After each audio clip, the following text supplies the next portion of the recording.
ถามข่าวหวานเป็นจังไดได้มากประพฤติปฏิบัติเบาบางจางคายทราบซึ้งเกิดสติเกิดสมาธิแน่บ่ปฏิบัติมา3คืนน่ะได้ธรรมะข้อใดแน่น้อ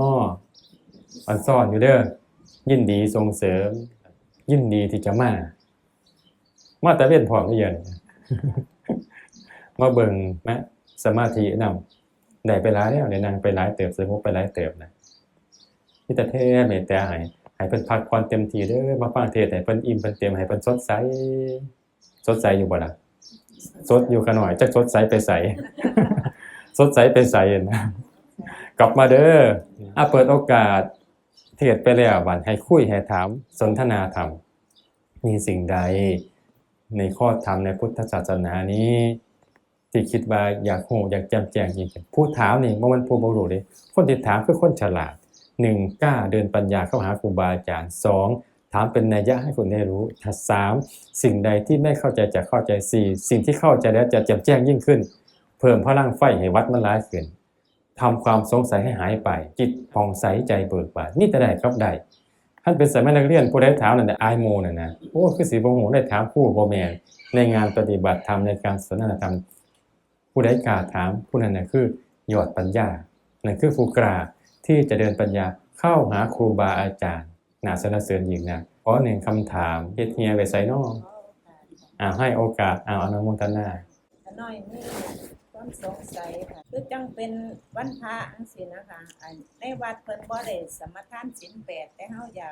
ากรับศีล8ในมื้อนั้นจังซี่นี่วิธีการปฏิบัติอนุโมทนาวันนี้คุณแม่ผู้ประพฤติธรรมเนกขัมมะจาริณีได้มีคำถามพระคุณเจ้าพระอาจารย์ว่าในเมื่อวันพระมาถึงแต่ที่วัดไม่มีการสมาทานศีล8เราจะทำอย่างไรใช่ไหมเราอยากถือศีล8ในวันนั้นนะคะอนุโมทนาแค่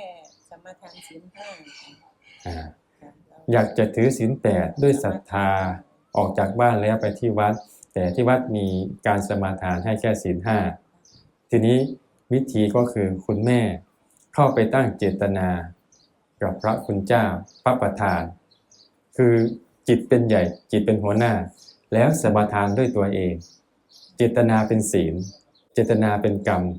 เจตนาห้ามภิกขเวกัมมังวัฏฐามิดูก่อนภิกษุทั้งหลายเรากล่าวว่าเจตนาเป็นกรรม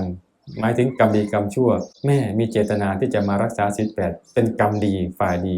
จงตั้งเจตนาสมาทานกับพระพุทธองค์ได้เลยพระพุทธรูปในห้องพระก็ได้ที่บ้านก็ได้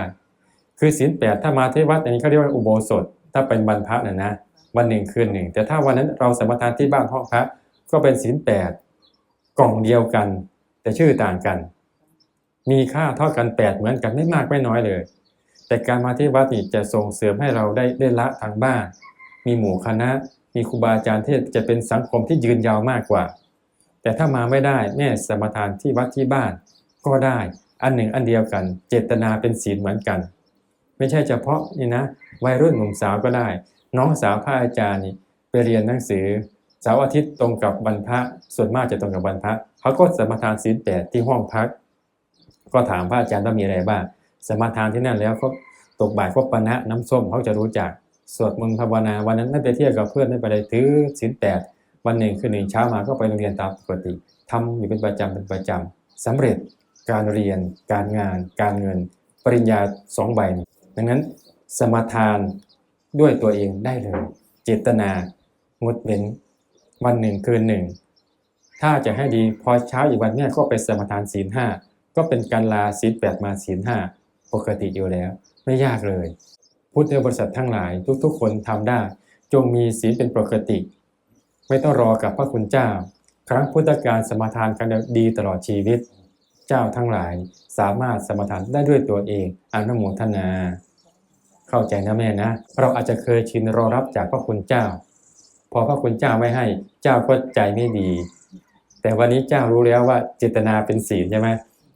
จงตั้งเจตนาจากจิตใจถึงองค์พระศาสดาคือพุทธปฏิมากรพระพุทธรูปที่ห้องที่บ้านนั่นแหละศักดิ์สิทธิ์ที่สุดเลยตรงเลยก็รักษาเป็นสัจจะก็จะได้สัจธรรมดังที่กล่าวในเบื้องต้นอนุโมทนา ทุกๆคนเด้อเข้าใจเนาะน้องอาจารย์แฮงอยู่ห้องพักมออุบลพุ่นก็รักษาศีล8ได้กราบลงบ่นอนหั่นน่ะพระพุทธรูปก็บ่มีก็เอาหูปไปแปะมันก็ตั้งจิตอร่อยว่าซั่นน่ะอาจารย์รับทราบเขาก็เป็นมวยมาแต่ผลเลยถ้าสิรอมานี่ต้องเดินทางต้องนั่งรถต้องเข้าไปวัดไปใกล้พระอีกละงานเขาอีกละโอ้ยยากหลายขั้นตอนศีล8บ่ยากปานนั้นหรอกน้องสมาทานอยู่หั่นเลยมาไกลอาจารย์ก็ยากอีกแม่นบ่ล่ะนั่นติล่ะเนาะดังนั้นอย่าให้ประเพณีเดิมๆมาขวางกั้นพระอาจารย์ใช้คำว่าธรรมะเรียบง่ายเรียบง่ายๆเด้อพิธีบ่ต้องหลายเด้อแม่ไหว้พระอนุสมาตั้งนะโม3จบสมาทานไปเลยบ่ต้องอาราธนาสมาทานไปโลดหนังสือเฮาก็มีเจตนา บ่ต้องว่าศีล8 ว่า สมทานมาเฮาสิถือศีล8ได้มื้อนั้น ว่าได้แม่ล่ะ ก็ปานาง แม่นๆคือสิเอาปรมัตถ์เด้อบ่เอาปรมัตถ์ก็ได้แต่มันสิบ่ได้รายละเอียดบานก็ว่าเนี่ยเทวดาสิได้ยินนำว่าตาเพิ่นมานั่งทั้งข้างถ้าอนุโมทนานำหั่นเนาะว่าให้มันศักดิ์สิทธิ์แหน่คือสิเอาแบบรวบรัดได้บ่ ก็สิว่าแล้วก็สิสมทานย่อๆคือพระอาจารย์เพิ่นพาว่า อาสาธุเข้าใจแล้วเนาะ ค่ะ งดงามอยู่กับบ้านเทวดานางนพเจ้าคอเด้น่ะบ้านใดมีการถือศีลถือธรรมเคารพกราบไหว้บูชามีการสวดมนต์บ้านนั้นเทวดารักษาเขาเรียกว่าบ้านนั้นเป็นทิพย์ฮ้อผัดถ่ายกันดากันมีแต่ปอบเป่าโพ่งผีหลุมเข้าไปบ้านนั้นก็เลยหุนหวยมีแต่พิษกันลองทำดีอยู่บ้านได้สวดมนต์อยู่บ้านสมาธิอยู่บ้านห้องพระกลับปานนี้ไปปัดให้มันแปลนมีหยังแหน่อยู่หั่นให้โล่งคืออยู่วัดพระอาจารย์ปานนี้แล้วก็นั่งภาวนาสวดมนต์เทวดาเท่านั้นไปหาเฮาเบิดปุถิปีศาจถอยออกกำลังมุ่นที่เฮาสวดอนุภาคแห่งศีลคือแสงสว่างนะแม่มันสิผลักดันออกไปเทวดาสิมาแสงสว่างมาควบมือกับถอยออกศักดิ์สิทธิ์ที่บ้านค่อยมาศักดิ์สิทธิ์ที่วัดเด้อให้มีห้องพระอยู่บ้านของเฮานั่นล่ะเพียรปฏิบัติอยู่หั่นพระอาจารย์นี่ได้ดีย้อนไปห้องพระนำพ่อใหญ่ยามวันพระเพิ่นสิพาเข้าห้องพระเป็นพระแก้วเขียวๆสมัยก่อนเก่าๆคันย้ายห่มผ้าเบียงเนี่ยโอ้รู้สึกว่าศักดิ์สิทธิ์กับฟ้าไปอาบน้ำไปนั่งข้างเพิ่นคือจังผีสิบ่หลอกนี่นะคือจังแบบอิ่มเพิ่นก็เว้าโดนพ่อใหญ่น่ะปวดขาก็นั่งอดเอาอุปนิสัยใดมาแต่พูดว่าวันพระนี่ต้องละต้องบ่ทำบาปแล้วก็ต้องขึ้นสวดมนต์นำยายตอนแรกเคยลองอยู่ร้อยไปใส่เบ็ดยามวันพระแต่เพิ่นได้บอกเพิ่นผีหลอกบ่หมานเลยปลาบ่กินเบ็ดเลย มันแม่นบ่วันพระบ่ไปหากินก็ได้เบ็ดจะลงไป50คันเนี่ยบ่ได้นี่ก็ผีดอกอันนี้คักๆๆตามลงนะแม่โอ้ยคนหัวลูกว่าซั่นดาบมาแต่ผลเลยเชื่อแล้วเด้อว่าวันพระบ่หมานว่าซั่นต้องเข้าศีลเข้าธรรมเด้อแม่เด้ออนุโมทนาในคำถามเยี่ยมยอดคำถามต่อไป ขอต่อนะคะ ตามคิวทั้งผลก่อน อันนี้ก่อน